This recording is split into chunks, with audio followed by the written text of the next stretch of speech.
welcome to Friday's edition of Reptile News, sponsored by Bear the Super Dog. And for our first story, we go over to the Philippines. Many of you may remember about a month ago, Lolong, the largest crocodile ever caught in the Philippines, and arguably the largest one in the world. Guinness Book of World Records team is currently planning on heading out there, apparently, to determine that. It's finally taken its first meal. Now, lots of conservation groups have spoken out against the Philippine government, more specifically the mayor of this town, for having this crocodile in captivity. They wanted it to be released, but they denied that and said no, he's going to go to a theme park in hopes to jump tourism, whatever. Anyway, Lolong has ate some pork. They're going to try again, so good news for the crocodile world that Lolong has taken his first meal finally after 1 month of being in captivity. And now we go to Naples, Florida, where we recently talked about the Gator Man. How his business apparently is to take pictures of people and allow them to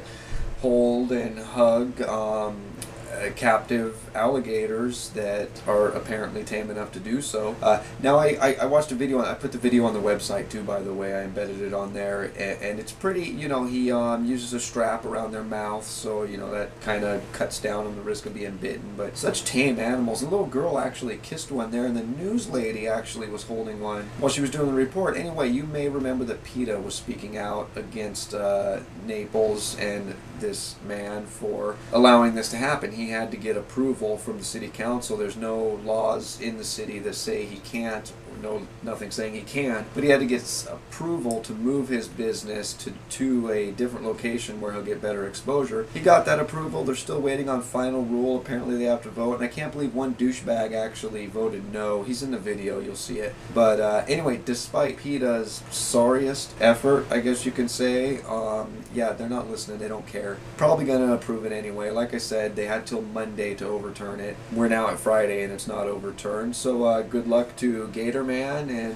hopefully he's able to do what all of us want to do and make a living doing something we love. And the U.S. Fish and Wildlife Service has finally done their final rule. The Ozark Hellbender will be added to the endangered species list. The Ozark Hellbender is a subspecies of the Hellbender, and unfortunately it's going to be added to the list, but according to the Center for Biological Diversity, they're not setting aside any critical habitat, and the habitat is the one thing that's causing these hellbenders to be on the list in the first place. So real interesting. Ozark Hellbender on the endangered species list now. Critical habitat, not so lucky. And of course, if you're watching this, then you know all too well about the Pro Exotics fire, where the building was pretty much a loss and thousands of animals perished in this fire. Well, fire investigators are saying now that their initial findings of this fire, they think, they're still doing further investigation, but they believe that it had something to do with using many extension cords and the heat tape, the electrical system that kept the snakes warm. It makes it no less unfortunate. I think everybody was kind of leaning that way anyway. A lot of fires involving places that house exotic reptiles, it seems like they all start that way. Something to do with the heating, whether it be a light that was knocked over, heat tape that had an electrical short or something. It seems like they all start that way. So I think we were already thinking that. But again, these are only initial findings, and fire investigators are still looking into it, doing the math, trying to figure out the draw on the system with the length of extension cords and the amount of heat tape and stuff that they were using. So not the final results, only initial results.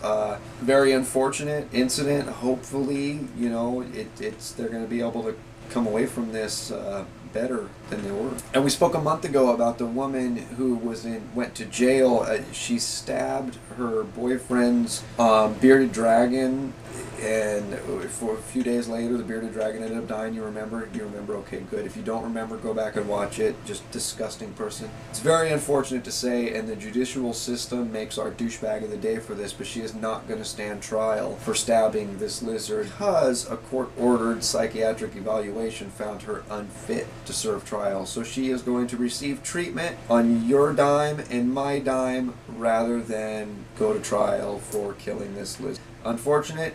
American judicial system, our douchebag of the day. And apparently the U.S. Fish and Wildlife Service has denied listing of the Amargosa River population of Mojave fringe-toed lizards, saying that they are not a distinct enough population to warrant the listing. Now, according to them, they're saying they are not a listable entry, so I'm not all up on the language of legal mumbo-jumbo and everything, but I'm wondering if this means that they are not listable ever, or for now. I'm not sure. It'd be interesting, somebody that knows more about this, the language used within this Endangered Species Act and everything, let us know what that means. Not a listable entry under the Act tells me that this specific population has no chance of ever being listed, and maybe rightfully so. Maybe they are right that it's not a distinct enough population to warrant listing on its own. Possibly the entire population warrants a listing, though. Who knows? Only time will tell. And that has been all your news for this Friday. If you'd like to read any more of these stories, that link is right down below here in the description. And as always, if you're still watching, my name is Jason White, and now you know what's going on in the reptile world. Be good to each other, and we'll see you on Monday.